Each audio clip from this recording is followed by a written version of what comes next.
PFI पर कसा शिकंजा। दिल्ली, यूपी समेत 8 राज्यों में छापेमारी, 170 से ज्यादा लोगों की हुई गिरफ्तारी। पीएफआई से जुड़े मामलों को लेकर गृह मंत्रालय में हाई लेवल मीटिंग, गृह सचिव के साथ आला अफसरों की बैठक। दिल्ली के शाहीन बाग, जामिया समेत कई इलाकों में छापेमारी, पीएफआई से जुड़े 30 से ज्यादा लोगों को हिरासत में लिया गया। दिल्ली के जामिया इलाके में धारा 144 लागू, एहतियात के तौर पर उठाया गया कदम, पुलिस हेडक्वार्टर में हुई बैठक।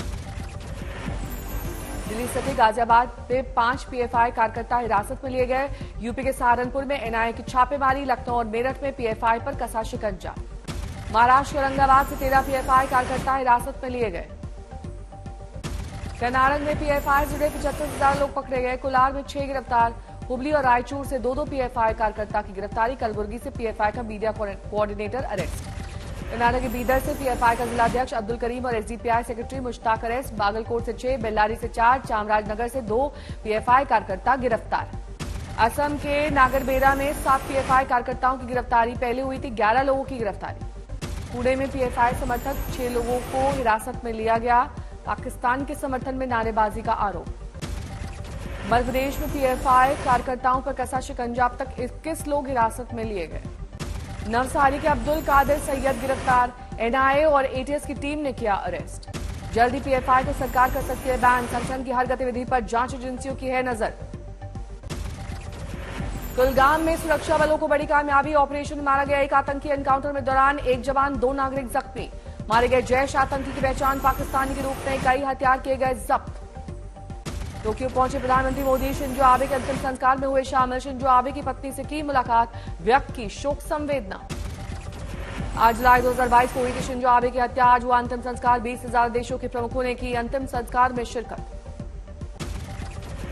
पीएम मोदी ने जापान के प्रधानमंत्री किशिदा से की द्विपक्षीय वार्ता। पीएम मोदी दिखे भावुक, कहा सोचा नहीं था ऐसी घड़ी में आना पड़ेगा।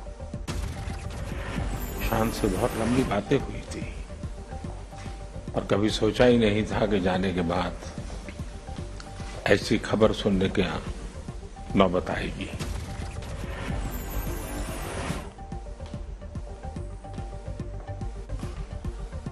पीएम मोदी गुजरात के सूरत में 29 सितंबर को करेंगे लिंबायत इलाके में रोड शो, बाद में रैली को भी करेंगे संबोधित। आज भी गृह मंत्री अमित शाह का गुजरात दौरा, गांधीनगर में किसानों के साथ करेंगे संवाद। पंजाब की आप सरकार पर बीजेपी का मॉक असेंबली वॉर, चंडीगढ़ में सिनेमा हॉल के बाहर मॉक असेंबली में आयोजन। फतेहगंज बाजवा, अनिल सरीन, राजकुमार वेरका और सुनील जाखड़ हुए शामिल। अकाली दल ने पंजाब विधानसभा के बाहर किया प्रदर्शन, पुलिस ने प्रदर्शनकारियों को हिरासत में लिया। राजस्थान विभाग के दिग्विजय सिंह खामोश, का ऑब्जर्वर्स की इस बारे में बताएंगे। कांग्रेस अध्यक्ष का चुनाव लड़ने पर बोले, कई मित्र कहते तो हैं लेकिन इस बारे में 30 सितंबर तक करें इंतजार। अब इसमें तो मैं समझता हूं कि राजस्थान के प्रभारी महामंत्री और केंद्रीय नेतृत्व ही इसमें कोई निर्णय ले पाएगा।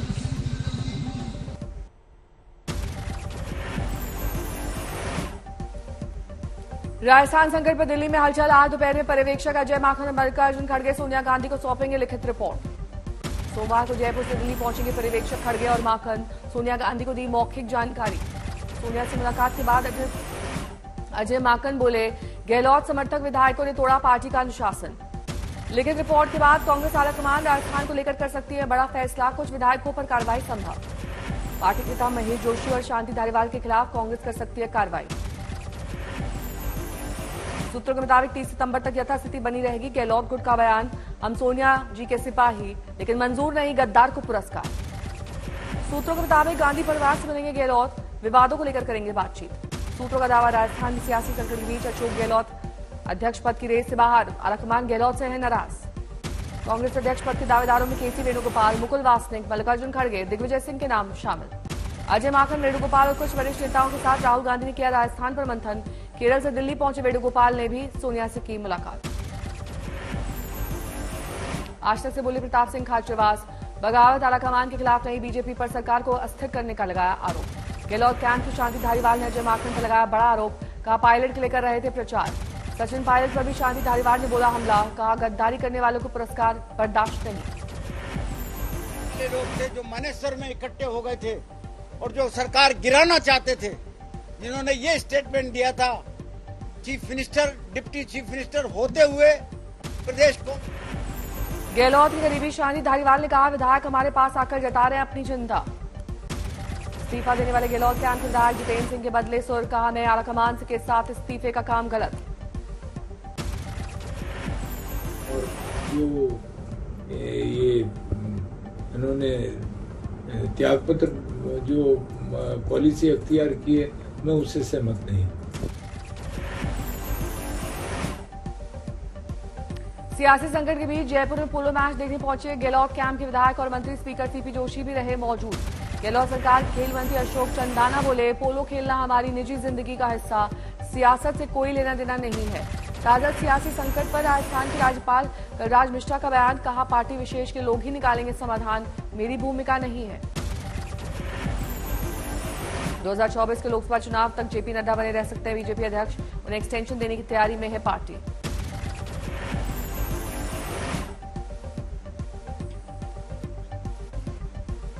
बीजेपी के नए अध्यक्ष का अभी नहीं होगा चुनाव, 20 जनवरी को खत्म हो रहा है नड्डा का कार्यकाल। केरल पहुंचे बीजेपी अध्यक्ष जेपी नड्डा का बयान, आतंकवाद का हॉटस्पॉट बनता जा रहा है राज्य, जहां जिंदगी सुरक्षित नहीं है। बुधवार को भारत जोड़ो यात्रा में शामिल होंगे छत्तीसगढ़ के मुख्यमंत्री भूपेश बघेल, जाएंगे केरल।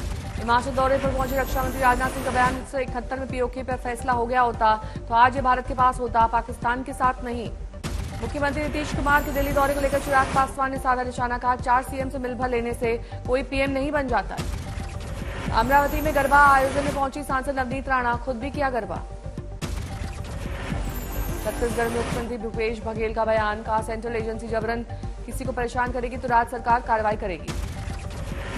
राजस्थान में जारी संकट के बीच राज्य मंत्री अर्जुन सिंह बामनिया पहुंचे बंदर, कहा 5 साल तक मुख्यमंत्री बने रहेंगे गहलोत।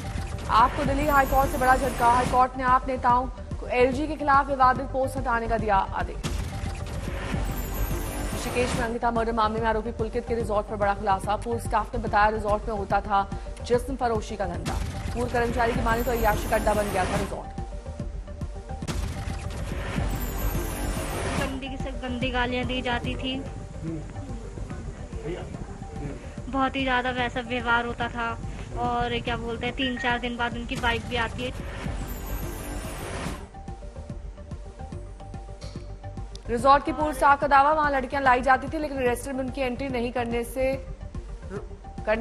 करने पर जोर देता था पुलकित। हत्याकांड को लेकर एसआईटी का बयान, कहा वारदात वाले दिन रिजॉर्ट में रुके गेस्ट की भी पड़ताल, मुख्य गवाहों और रिजॉर्ट स्टाफ से पूछताछ जारी। पौड़ी में अंकिता के घर नेताओं के पहुंचने का तांता, उपनेता विपक्ष भुवन कापड़ी और विधायक प्रीतम सिंह ने परिजनों से की मुलाकात। कैबिनेट मंत्री रेखा आर्या ने भी अंकिता के परिजनों से की मुलाकात, दी सांत्वना, कहा दोषियों को कड़ी से कड़ी सजा दिलाई जाएगी। योग गुरु बाबा रामदेव ने की अंकिता हत्याकांड की निंदा, हत्यारों को कड़ी से कड़ी सजा देने की मांग।